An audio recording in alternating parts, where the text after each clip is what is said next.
Bahasa Indonesia, simbol persatuan bangsa.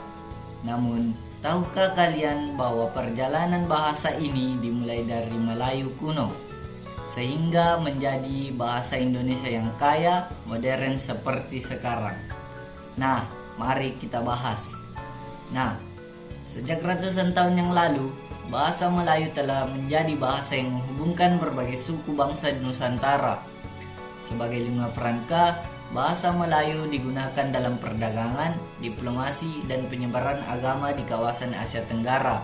Salah satu buktinya adalah prasasti Kedukan Bukit dari abad ke-7 yang mencatatkan penggunaan bahasa Melayu kuno dalam kehidupan masyarakat Sriwijaya.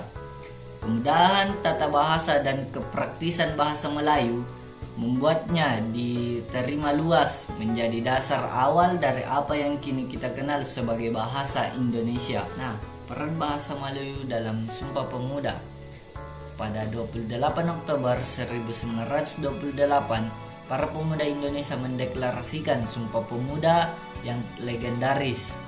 Dalam deklarasi tersebut, bahasa Melayu diangkat menjadi bahasa Indonesia sebagai simbol persatuan bangsa yang terdiri dari ratusan suku dan bahasa daerah.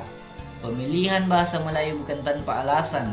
Bahasa ini digunakan secara luas, memiliki struktur yang sederhana dan bersifat netral dibandingkan dengan bahasa daerah lainnya. Dengan tekad dan visi kebangsaan, bahasa Indonesia lahir sebagai bahasa persatuan untuk memperkokoh semangat kemerdekaan. Nah, seiring berjalannya waktu, bahasa Indonesia terus berkembang. Awalnya bahasa Indonesia mempertahankan akar dari bahasa Melayu, namun dengan cepat menyerap kata-kata baru dari berbagai bahasa seperti Belanda, Arab, Sanskerta, dan Inggris.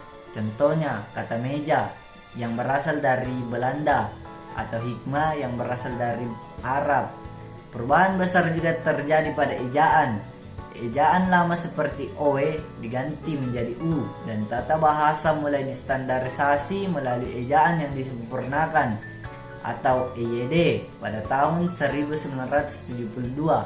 Bahasa Indonesia terus beradaptasi, termasuk menghadapi pengaruh dari teknologi dan budaya modern, menjadikannya relevan hingga saat ini. Di era globalisasi, bahasa Indonesia tidak hanya menjadi bahasa nasional, tetapi juga memainkan peran di tingkat internasional.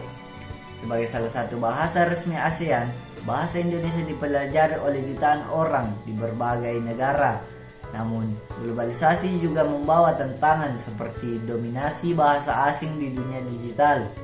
Kata-kata seperti streaming, konten, dan upload kian sering digunakan, menggantikan istilah Indonesia yang sudah ada.